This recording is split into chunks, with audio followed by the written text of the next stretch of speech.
Let's go. Roll.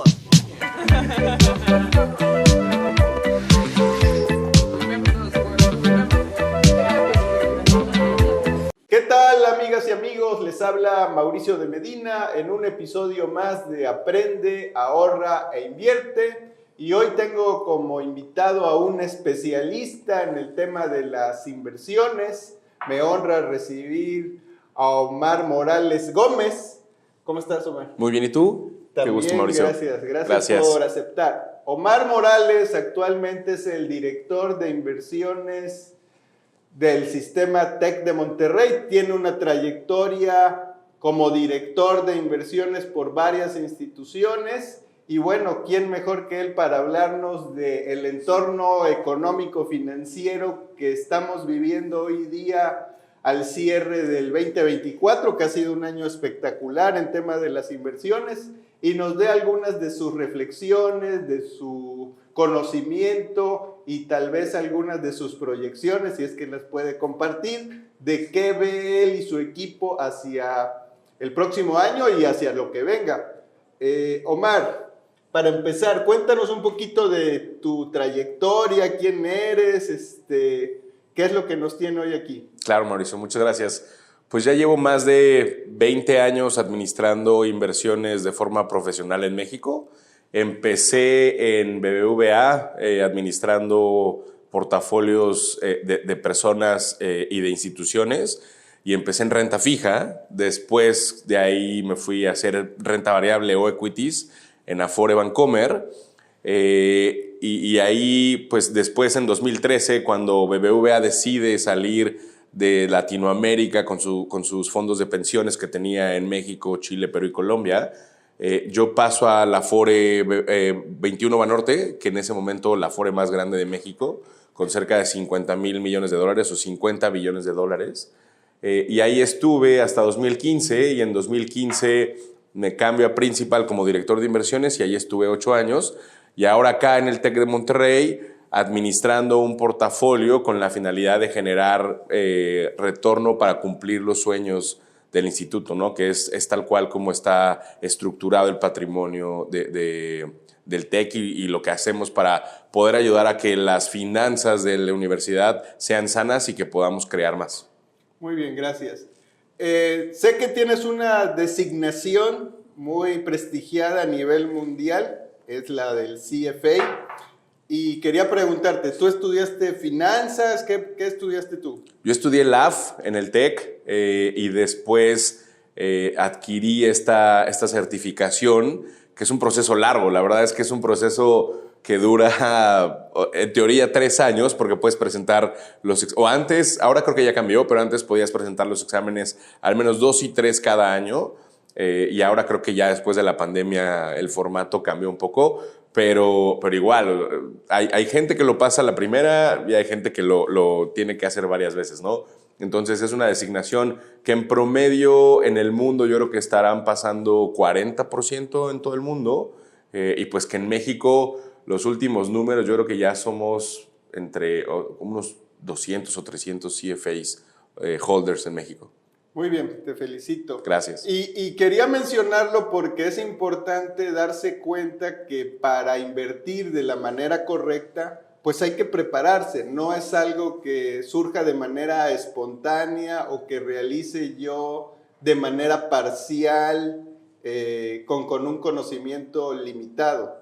Eres la viva esencia de que, oye, para invertir hay que dedicarle muchos años y aparte partir de esa experiencia, ese feeling que te da, pues ahora sí que navegar los mercados para tomar decisiones ante lo incierto.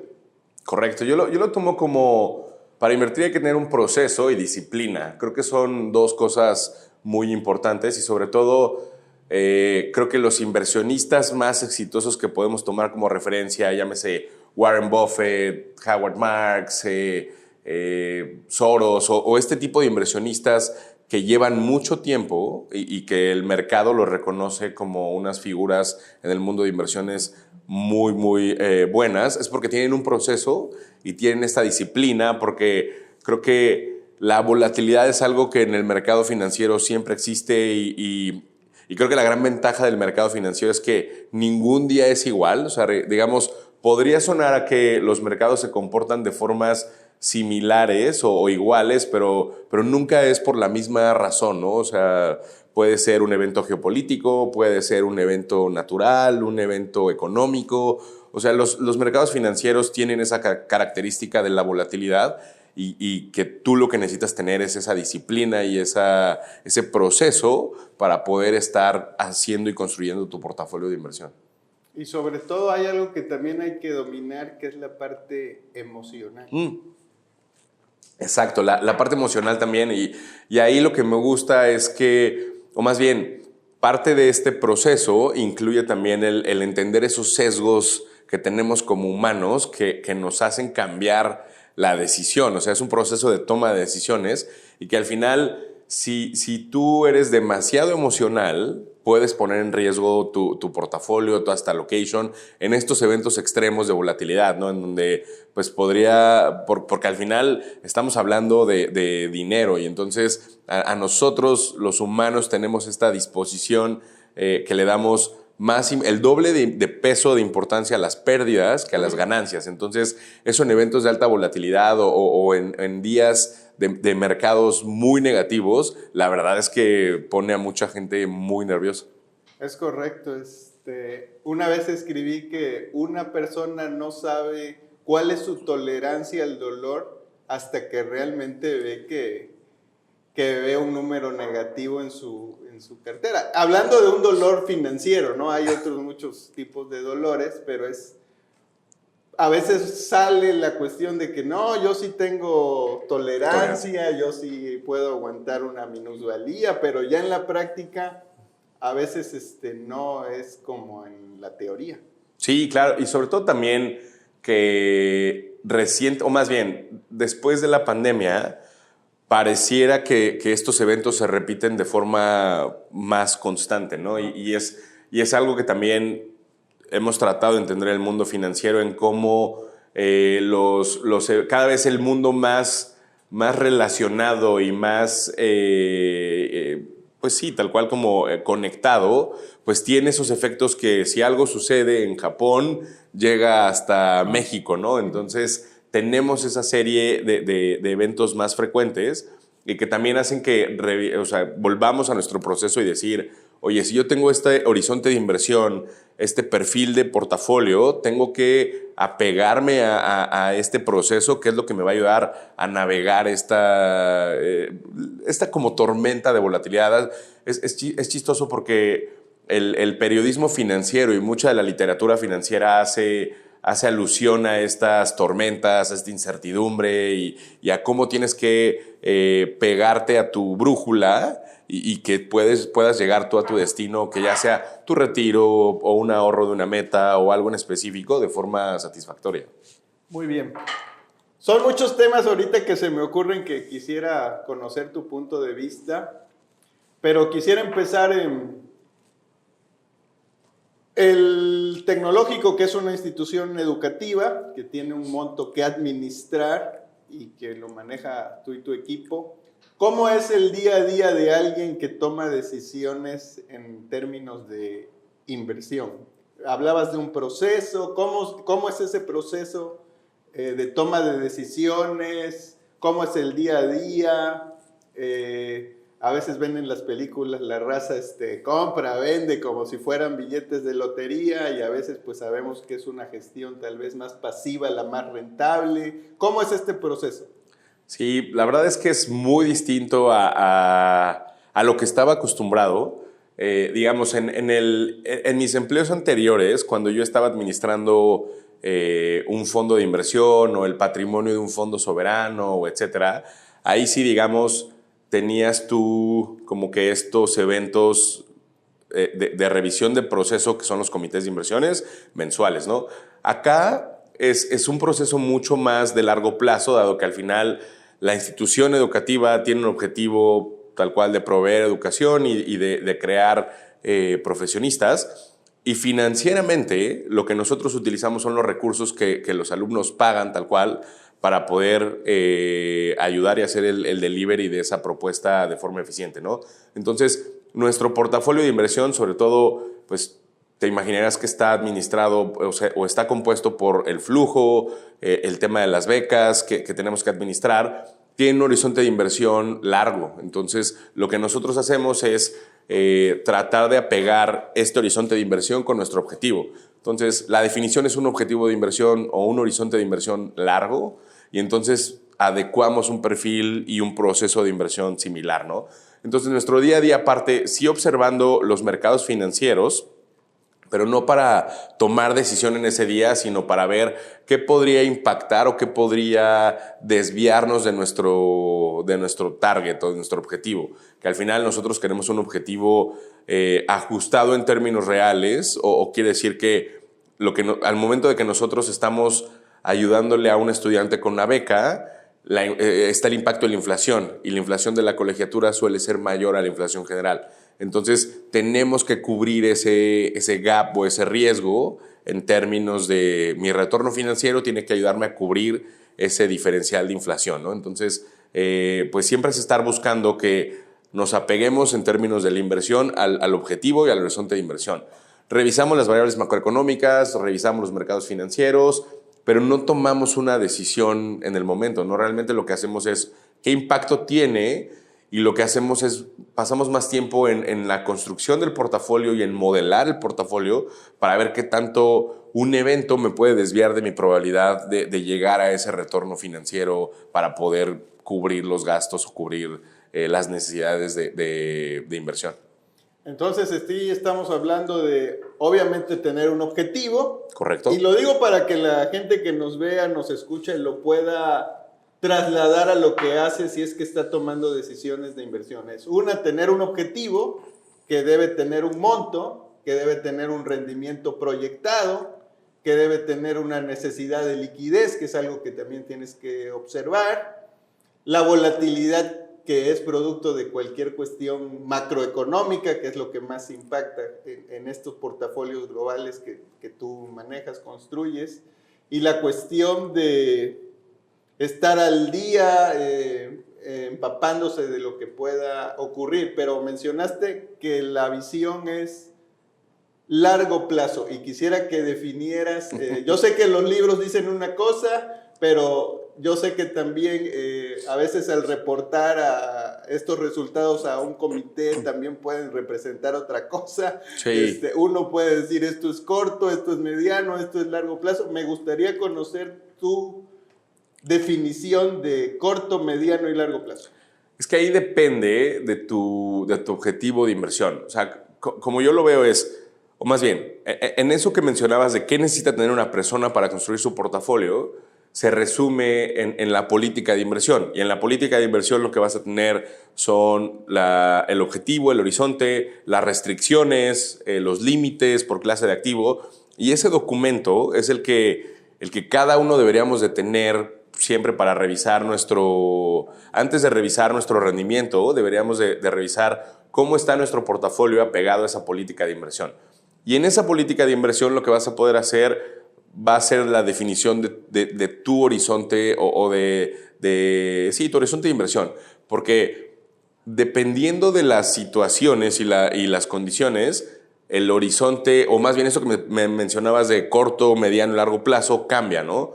Un objetivo de inversión, por ejemplo, el sistema de pensiones en México tiene un horizonte de inversión de largo plazo. ¿Por qué? Porque son 40 años, ¿no? O sea, alguien que está entrando a la población económicamente activa y que tiene su primer trabajo y empieza a hacer sus contribuciones, tiene 40 años por delante, entonces es un horizonte de inversión de largo plazo.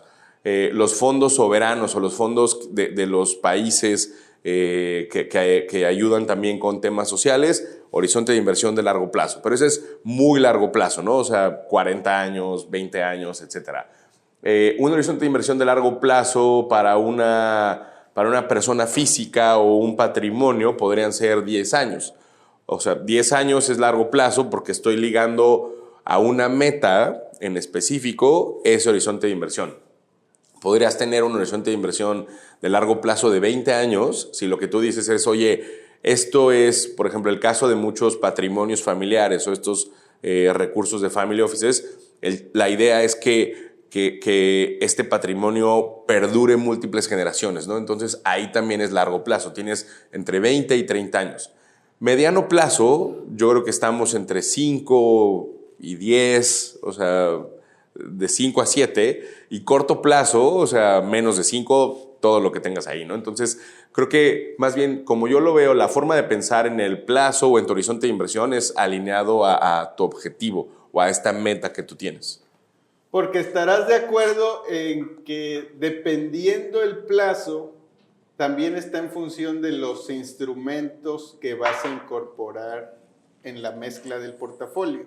Correcto, dependiendo del horizonte de inversión y de tu objetivo de inversión, es como puedes tú definir dos cosas. O sea, definimos qué tolerancia al riesgo y qué habilidad al riesgo tenemos. La tolerancia al riesgo es algo personal porque ahí influyen los factores psicológicos de qué tan adverso al riesgo o qué tan pro riesgo somos.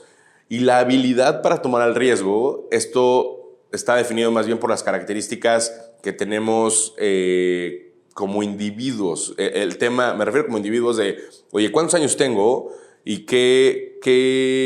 cuánto tengo para invertir? O sea, en términos del monto, el plazo, mi objetivo de inversión. Podría pasar en donde yo como persona soy adverso al riesgo, porque psicológicamente no me gusta la volatilidad, pero tengo una habilidad alta para tomar riesgo porque todavía me faltan 20 años para materializar esa inversión o ese retorno, ¿no? Entonces, por eso tenemos que alinear todo en términos de, oye, este es tu portafolio y así lo deberíamos de ver, ¿no? O sea, con estas tres visiones que tenemos en términos de habilidad para tomar riesgo, el horizonte de inversión, el objetivo de inversión y con eso construir el asset allocation. Muy bien. Y quiero reforzar esto porque cuando yo transmito en el mensaje que intento mandar es que un portafolio robusto tiene vehículos de inversión que tienen una baja correlación entre ellos para que eso nos ayude a diversificar y atenuar la volatilidad. Porque a veces me refiero al inversionista individual, ¿sí? El inversionista individual pues quiere hacer un portafolio con acciones y dice pongo N número de acciones y ya estoy diversificando, pero realmente pues todo es el mismo vehículo o características del comportamiento del mercado accionario que están pensadas para proyectos de largo plazo. Entonces, si tienes una necesidad de corto plazo, pues sería un error poner una cantidad importante en el mercado accionario. ¿Coincides con eso? Ahí, o sea, yo creo que o sea, diste la palabra clave en términos de un buen portafolio es aquel que está diversificado y que te ayuda a cumplir tus metas, ¿no? Porque dado que no conocemos cómo se comporta el futuro y cómo se comportan las diferentes variables en los mercados financieros, el otro día leí un chiste de cómo asustar a tu asesor financiero en una palabra y es pon todo tu dinero de retiro en una sola acción, ¿no? Y tú hablabas de un grupo de acciones, pero es exactamente igual si lo pongo en uno, porque ahí lo que estoy haciendo es especulando, no invirtiendo. O sea, y esa es una línea que muchas veces se llega a confundir, ¿no? Sobre todo ahorita que va a estar muy de moda el tema de Bitcoin, que está en precios muy altos después de la elección de Estados Unidos. O sea, la gente, nosotros como humanos también tenemos ese miedo o ese fear of missing out, ese famoso FOMO de perdernos esos grandes retornos de 20, 30%, ¿no? Entonces, actuamos de forma irracional. Entonces, sí estoy de acuerdo contigo que cuando pones todo en una acción o en un grupo de acciones, pero es el mismo sector, estás expuesto a los mismos riesgos y estás expuesto a ciertas variables que van a impactar diferente si tuvieras un portafolio diversificado. Entonces, eso es algo que tenemos que cuidar siempre en términos de un nivel de diversificación adecuado, una exposición a diferentes clases de activos, diferentes sectores, diferentes países. Tienes que tomar en cuenta todo eso cuando construyes un portafolio. Y es muy importante y lo quiero reforzar porque la mezcla es lo que va a hacer qué tan robusto y eficiente sea tu portafolio y por lo tanto el resultado final. La mezcla, los porcentajes, los pesos, la selección es lo que va a hacer que un portafolio sea distinto que otro y más robusto que otro. Ahora bien, quisiera hablarte un poquito estamos cerrando el año, el momento en que estamos grabando, estamos cerrando el año, todo lo que alguien tocó a inicio de año se hizo oro, metales muy altos, el oro en particular, índices bursátiles norteamericanos en máximos, hace unos días, ayer, el Standard & Poor's 500, el índice más importante del mundo, sobrepasó los 6,000. Sí. Ninguna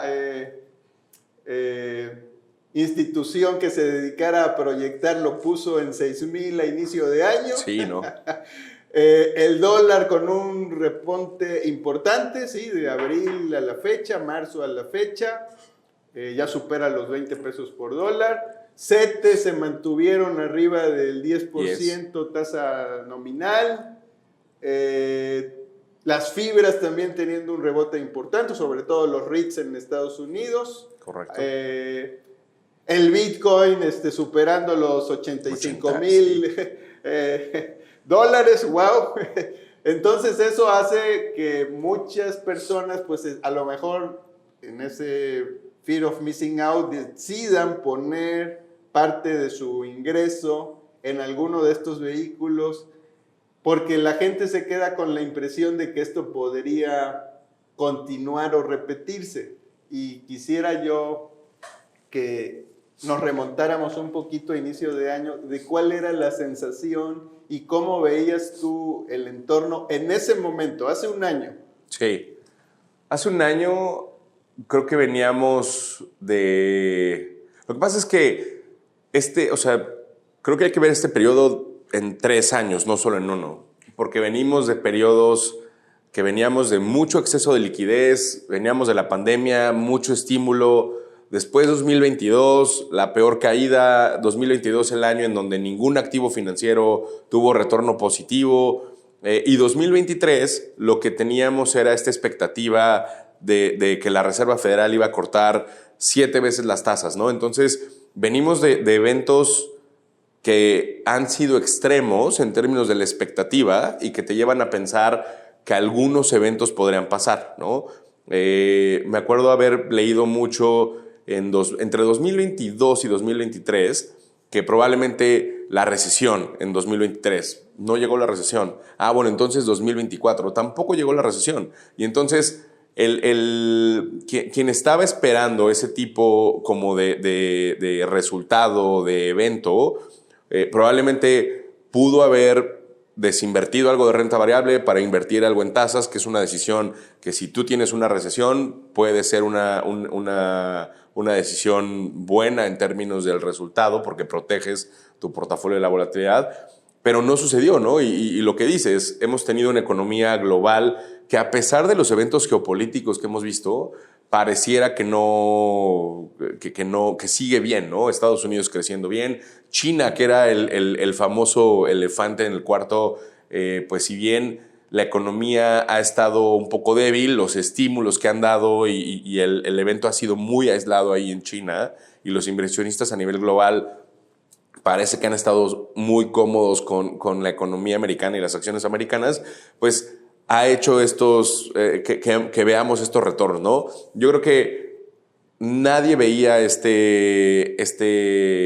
como mencionas, estos niveles de 6,000 puntos en el índice Standard & Poor's, el Bitcoin, o sea, nadie veía este tipo de retornos porque llevamos 2 años consecutivos de retornos muy buenos, ¿no? Creo que eso es un factor importante en cómo el tener tu portafolio y tener el proceso te lleva a decir, oye, yo tal vez veo una probabilidad de esto y esto, pero no voy a hacer cambios drásticos a mi portafolio, sino tal vez voy a rebalancear. Si tu portafolio subió 10% y tú quieres tener una exposición de 50% en equities, rebalanceas a 50, pero te mantienes en 50, ¿no? Y entonces buscas en dónde invertir o en dónde rebalancear tu portafolio para que prácticamente tú sigas con esa allocation, pero sí. Entonces eso refuerza lo de permanecer en el mercado es mucho más rentable que andar cronometrando los puntos de entrada y de salida. Correcto, el famoso timing. Hay una estadística que justo menciona eso, o sea, de si tú inviertes y lo dejas muchos años, tienes cierto monto. Si tú inviertes y te pierdes los peores días, dices, oye, yo vendo y me quito de la caída, tengo cierto monto.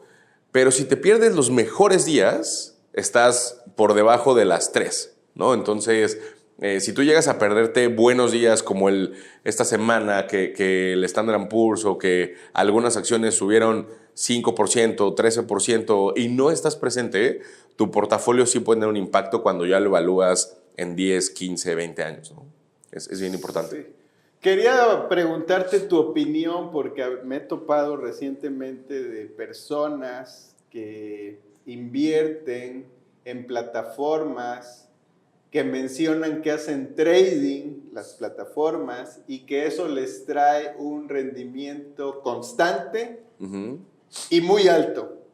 Y no quisiera decirlo yo, prefiero preguntarle a un experto, a alguien que es un profesional con mucha experiencia manejando todos estos capitales, su opinión de estas plataformas y qué consejo les podríamos dar a quienes nos escuchen para que pues cuiden su dinero. Sí, y esta es una opinión personal, entonces yo lo primero que hago cuando voy a evaluar una oportunidad de inversión o el caso más específico, cuando estoy, no sé, que alguien como mis papás están evaluando una inversión, lo primero es tratar de ver qué están comprando, ¿no? O sea, como, oye, estás comprando un portafolio, estás comprando un fondo, estás comprando una acción, estás comprando un bono, o sea, ver el instrumento, ¿no? Después, ver en qué jurisdicción está, o sea, porque eso es bien importante. En México no podemos garantizar rendimientos nunca, ¿no? Yo habiendo trabajado en instituciones administradoras de fondos, afores, etcétera, no puedes garantizar un rendimiento nunca. Entonces, esa publicidad que de repente vemos también ahí de que te garantizan un rendimiento o etcétera, o estás invirtiendo en un CETE y entonces no te van a pagar más que la tasa libre de riesgo, o estás incurriendo en otro tipo de riesgo, ¿no? Riesgo contraparte, riesgo de volatilidad, riesgo de lo que sea. Entonces, ese es el paso 2. Y el paso 3 es hacer un due diligence de la firma, o sea, ahí también tenemos que investigar la firma en la cual estamos invirtiendo, ¿no? En México existe esta protección a los ahorradores hasta cierto monto, pero hemos visto muchas quiebras y muchos eventos que hacen que también la confianza en las instituciones se degrade. Entonces, yo les recomendaría también hacer esa investigación de en quién estamos invirtiendo, cuál es el track record o cuál es la historia de este éxito. La verdad es que en finanzas es muy fácil, cuando queremos evaluar a quién está administrando los recursos, es muy fácil decir, oye, ¿cuál es el track record de esa persona? Porque en finanzas, cuando tú administras un fondo, por ejemplo, en mi trabajo anterior, yo era el titular de los fondos y entonces mi nombre aparecía en los fondos que administraba, ¿no? Y si yo tenía un equipo, el nombre del portfolio manager también aparecía, porque crea esa evidencia del proceso que tienes y de los resultados que obtienes en largo plazo. Entonces, es importante también de repente conocer esto. Y existen varias páginas en donde la gente puede entrar a ver. Está la bolsa, la MIB, Morningstar, o sea, hay muchos que dan este seguimiento de estos instrumentos de inversión en donde puedes tú ver esta historia y esta consistencia de la empresa y de quién lo administra a nivel personal. Sí, a veces hace unos años yo pensaba que estas estafas o fraudes era producto de que nos faltaba educación financiera, pero hoy en día ya lo empiezo a dudar porque hay mucha educación financiera para quien quiera tomarla, hay mucha referencia para quien quiera tomarla y yo creo que obedece más a una cuestión de quiero hacerme rico rápido. Un retorno fácil. Ajá, sí. Y más que una falta de información para tomar una decisión correcta. Creo que, y eso es algo muy humano, ¿no? Querer las cosas rápidas, de manera instantánea, con poco esfuerzo, con poco tiempo, y eso en el mundo de las inversiones pues no se da. Es lo que platicábamos de este FOMO, o sea, si yo veo que está subiendo Tesla 40% y no estoy invertido en Tesla y mi círculo y mis amigos dicen que están invertidos en Tesla, es como, o sea, me voy a quedar atrás. Entonces, automáticamente vas y buscas una alternativa que parezca igual de buena o similar de buena y no haces tu debida diligencia y tu investigación para poder decir, oye, sí estoy invirtiendo de una forma responsable, ¿no? Sí. Hay muchos temas que me gustaría abordar contigo, pero sé que el tiempo es limitado y tomando un rumbo hacia el cierre de este capítulo es, ¿qué ves hacia adelante de los mercados? Una, y dos, ¿qué recomendación le darías para el que ya está invertido y para el que está pensando en entrar ahorita producto de que dice, híjole, se me está yendo este tren? Yo creo que, o sea, y acuérdate ahí, mejor dicho, que parte de mi filosofía de inversión es también como no pronosticar, porque al final, o sea, lo que pronostiquemos siempre va a tener una desviación y una probabilidad de ocurrencia. Creo que lo que más bien es, o sea, lo que nosotros tratamos de hacer o lo que yo trato de hacer en el proceso es tratar de identificar qué puede salir mal y qué puede impactar a mi portafolio de una forma en la que no esperábamos o desviarnos de este objetivo, ¿no? Entonces, yo creo que aquí, pues hoy en día estamos en un mundo cada vez más, este proceso de desglobalización, o de que antes teníamos esta globalización y era un mundo mucho más interconectado. Creo que ahora, hoy en día, o más bien después de la pandemia, se ha hecho como que esta reversión y por eso tiene estos efectos de friendshoring, nearshoring, que son inversiones en países estratégicos. Entonces creo que podemos ver un mundo más fragmentado, el cual pues te va a poder dar opciones, pero también te va a dar pues diferentes riesgos de si invierto en Asia, si invierto en América, si invierto en Europa. Creo que ahí lo que tenemos que analizar es cómo se van a comportar estas economías. Un tema muy importante que estamos todavía evaluando qué impacto va a tener es el impacto de la inteligencia artificial. Y más que invertir como tema, lo que nosotros estamos tratando de hacer es, si bien nos gusta invertir en ese tema, lo que estamos tratando de hacer es qué aumento de productividad va a tener, porque el factor de productividad en las empresas y en las economías es mucho más importante que decir, oye, estoy invertido en esta empresa que hace AI, ¿no? O sea, yo creo que cuando tú puedes, porque es una tendencia o megatendencia que va a durar los siguientes 10 años. O sea, yo creo que esos son temas importantes también que podemos ver. O sea, si a ti te gusta ver de más largo plazo, hay megatendencias que están sucediendo y que se están desarrollando que podría ayudarte a desarrollar una tesis de inversión, ¿no? El tema de AI es una, porque inviertes tú en una megatendencia como puede ser la robotización de las fábricas. Entonces, ahí estás buscando oportunidades de inversión en el sector de industriales, en empresas que van a poder invertir en robots y que van a ser mucho más productivas, ¿no? El caso de la megatendencia en salud. Oye, biotecnología que me ayude a eliminar este tipo de enfermedades o a desarrollar mejores vacunas. O sea, creo que puedes tú hacer eso. Entonces, el mundo hoy en día, lo que quería decirte con eso es que el mundo, si bien está más fragmentado, te va a dar más oportunidades. Vivimos en un mundo diferente, es algo importante también.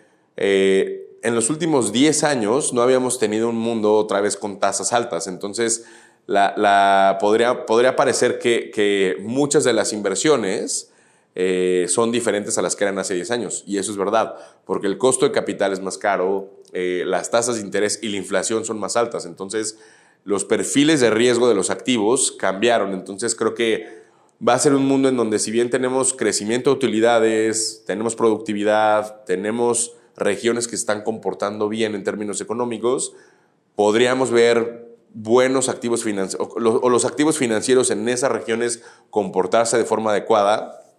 Los riesgos, como siempre, los eventos geopolíticos, que esos cada vez son más frecuentes y más severos, Y yo creo que también algo que estamos nosotros tratando de ver de largo plazo es este efecto, no quiero llamarle climático, pero el efecto del riesgo en términos del impacto al planeta, ¿no? O sea, todo lo que tiene que ver con el capital natural, o sea, o este capital biodiverso que se está haciendo una tendencia también ahí importante. Entonces, yo creo que, o sea, a mí me sigue gustando la renta variable porque sigo viendo crecimiento en utilidades, sigo viendo compañías sanas, sigo viendo compañías que están generando de forma consistente una buena utilidad y que sobre todo están manteniendo los márgenes. El gran riesgo es la inflación también y los eventos geopolíticos. Algunos sectores de la renta fija me gustan para balancear el portafolio porque estás teniendo tú lo que hemos visto en el mercado crediticio es bien importante. Ahí el mercado crediticio está aprovechando que los bancos han dejado de participar y ahora tienes nuevos participantes de mercado prestando a tasas similares a las del banco, ¿no? O un poquito mejor, o en algunos casos más altas. Entonces, hay buenos instrumentos ahí que pueden diversificar tu portafolio. Para el caso del tipo de cambio, yo creo que es la variable más volátil. Yo creo que ahí va a depender de eventos tanto internos en el país como externos. Entonces, esa yo creo que, o sea, no me gustaría pronosticar un nivel, sino que me gustaría pronosticar que va a seguir teniendo alta volatilidad porque pues tenemos un gobierno nuevo en México y en Estados Unidos, 4 años por delante y 6 años por delante que tenemos que ver en términos de crecimiento, inversión, regulación. Viene el TEMEC otra vez en 2026. Entonces creo que vas a tener ahí factores que van a generar mayor volatilidad. Bueno, pues te agradezco tu respuesta. Faltó lo de qué recomendación le darías a quienes ya están invertidos y ahorita están diciendo, pues es un buen momento, o lo ven porque se contagia. La gente dice, hay esos memes, ¿no? La gente acude a la bolsa cuando está alta. Sí. Y no acude cuando está baja, que es cuando deberíamos aprovechar. Que eso es importante, porque también Warren Buffett lo decía, ¿no? O sea, como que invierte, o sea, compra cuando hay mucha depresión y hay mucho miedo, y vende cuando hay ese sentimiento como de que todo está muy bien y euforia, ¿no? Entonces, yo la recomendación que haría para gente que está ya invertida es que reevalúe su portafolio para ver cómo se está comportando, cómo le fue el año, cuáles fueron los factores que le ayudaron a tener un performance superior al benchmark o inferior al benchmark o mejor, porque puedes entenderlo muy fácil en, oye, estábamos invertidos en el sector de salud y aquí pasó esto, estábamos invertidos en energías limpias y pasó esto. O sea, creo que lo puedes traducir a impactos para hacer esta evaluación, sobre todo para ver si tienes que recalibrar o rebalancear tu portafolio y con el foco, o más bien, el paso inicial, siempre regresando a cuál es mi objetivo de inversión y mi horizonte de inversión. O sea, ese tiene que ser el primer paso, sea que no estás invertido todavía y quieres invertir, o que estás invertido y que quieres tú hacer algo con tu portafolio. Entonces, este famoso, como que seguir tu proceso y seguir tu stay the course, como que tu guía de navegación. O sea, acuérdense, es como el mejor GPS que tenemos es para las inversiones, pues es prácticamente este proceso de inversión de decir, oye, a ver, este es mi objetivo, este es mi horizonte, este es mi portafolio y cómo lo voy a diversificar. Creo que ese sería el consejo, aplicaría para cualquiera de tu audiencia que está invertido o que quiere invertir.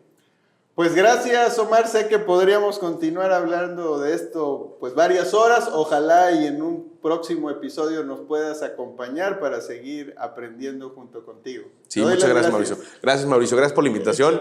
Me gusta también platicar de estos temas. Entonces yo feliz de seguir aportando aquí a tu podcast. Muchas gracias. Pues gracias, y a ti que me escuchas o que me ves en las diferentes plataformas que tengo como de Medina Mau, te mando un cordial saludo y recuerda, aprende, ahorra e invierte.